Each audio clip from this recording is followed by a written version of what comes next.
ये कहानी कुछ साल पहले की है। मेरा दोस्त अर्जुन एक पुरानी और सुनसान हवेली में रहने गया था। वो एक लेखक था और शांति की तलाश में गांव आया था। गांव वाले इस हवेली से जहां वो रहने गया था इतने खौफजदा थे क्योंकि वहां कई सालों से कोई नहीं रहता था। कहा जाता था कि इस हवेली में भूत प्रेत का साया है। अर्जुन ने इन बातों को मजाक समझकर वहां रहने का फैसला किया। शुरू के चंद दिन तो सब ठीक ठाक थे, लेकिन फिर धीरे धीरे अजीब व गरीब घटनाएं शुरू हो गई। पहली अजीब घटना, एक रात अर्जुन को ऊपर वाले कमरे से किसी की चलने की आवाज़ सुनाई दी। जब वो वहां गया तो वहां कोई नहीं था, लेकिन खिड़की खुली हुई थी और बाहर तेज़ हवाएं चल रही थी। अगले दिन उसने गांव वालों को ये बात बताई।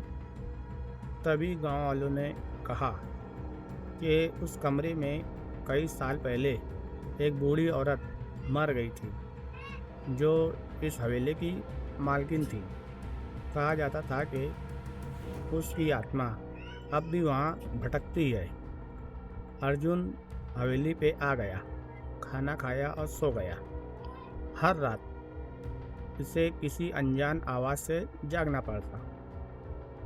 एक रात उसने अपने कमरे में एक सफ़ेद साया देखा जो धीरे धीरे इसके करीब आया और फिर गायब हो गया।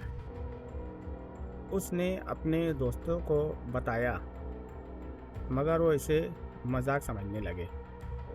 एक दिन अर्जुन ने फैसला किया कि वो इस आत्मा से बात करेगा। वो उस कमरे में गया और फिर ज़ोर से चिल्लाया, अगर तुम सच में यहाँ हो तो मुझे कुछ जवाब दो। तभी उसी वक्त दीवार पर एक पुराना खत अचानक ऊपर से गिरा। वो खत उसी बूढ़ी औरत का था जिसमें उसने लिखा था कि उसने अपना खजाना कहीं छुपा रखा है और जब तक वो खजाना नहीं मिलता उसकी आत्मा चैन से नहीं रहेंगी और किसी को चैन से रहने भी नहीं देंगी इस हवेली में। अर्जुन समझ गया, वो वहाँ से चला गया। दूसरे दिन अर्जुन ने खत के अनुसार हवेली में खजाने की तलाश शुरू की। कई दिनों की मेहनत के बाद उसे एक छुपी हुई तिजोरी मिली जिसमें सोने चांदी के जेवरात और पुराने कागजात थे। जब इसने तिजोरी खोली तो हवेली में हल्की हल्की ठंडी हवाएं चलने लगी और सफ़ेद साया दोबारा सामने आया। मुस्कुराकर अर्जुन का शुक्रिया अदा किया और फिर वो गायब हो गया। उस दिन के बाद हवेली में कोई अजीब व गरीब वाक़या नहीं हुआ।